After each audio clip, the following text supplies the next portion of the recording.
Good afternoon, I'm Nate Vanderplas, the City Administrator here in Lennox, South Dakota with your video update.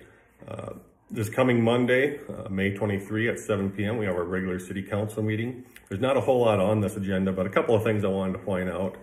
The first is the city's annual report that we have to file with the state every year. This is a required report. It looks at all of your city finances, everything from your revenue and expenses to your fund balances, how much money you have in the bank in certain cases. Also your, what they call proprietary funds, or water and sewer funds, for example, how those are performing. So it's a report that we're required to file, but we also use this report internally to take a bit of a measure in terms of how financially healthy the city is. You know, are we moving in the right direction? Are there any red flags, anything we should watch out for in the future in terms of debt obligations, those kinds of things. The other major item that's on this agenda is the Central Basin 4 grant agreement that we have to execute with the South Dakota Department of Agriculture and Natural Resources. So a couple weeks ago, you'll recall we talked about getting funding from the state for a $10.2 million project called Central Basin 4. And part of that funding package was $5.6 million in grant funding. So we have to execute those grant agreements in order to be eligible for those funds. Outside of the City Council meeting, we've got a lot going on in town in terms of construction and public works projects. This is certainly the busiest year that I've seen in my time here when it comes to construction and public works projects here in town. We've got Boynton Avenue, which continues to progress well. I've had a couple of rain delays here and there, but overall things are still going well. They're still working on the sanitary sewer installation, and that should be done, this phase should be done in the next couple of days, up to a week. And then after that, they'll move on to installing water main for that first side of the project too. And this section is from Poplar Street east to Highway 17, over by Casey's and Ace and Sunshine.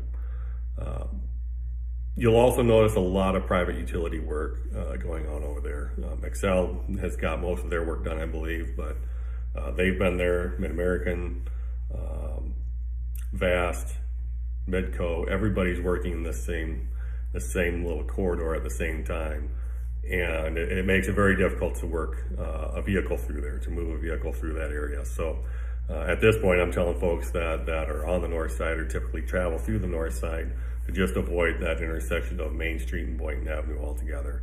You're a lot better off just either taking Elm north across the railroad tracks, or using Rummel or Center instead, just to avoid all that traffic. It makes it a lot safer for the folks that are working up there, and it makes it less of a headache for you as a driver to get through it.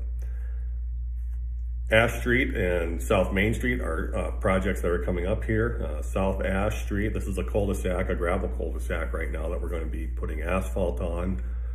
Just a couple of other issues that we're making with it too. We're going to add a fire hydrant at the end of that block as well. Removals should start this next coming week on that project, so you'll see equipment out there already. So if you usually take 5th Avenue east of Main Street over by Ash, it could be a busy intersection the next coming week or two. And might want to make alternate plans for moving around that part of the town. And then South Main Street after that. So from Highway 44 south past Oriole Avenue. All of that is going to be redone this year. So we're pulling out all of that asphalt and replacing it with concrete street. So that should start here in the next week after school lets out for the summer. They'll start shutting down, I believe, the south portion first, and start removals and start that project off.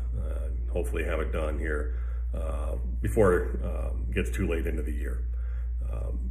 Keep in mind that this is a school access area, so we'll make sure that either the north or the south entrance to the junior high and high school there is open at all times. There will always be at least one of those open.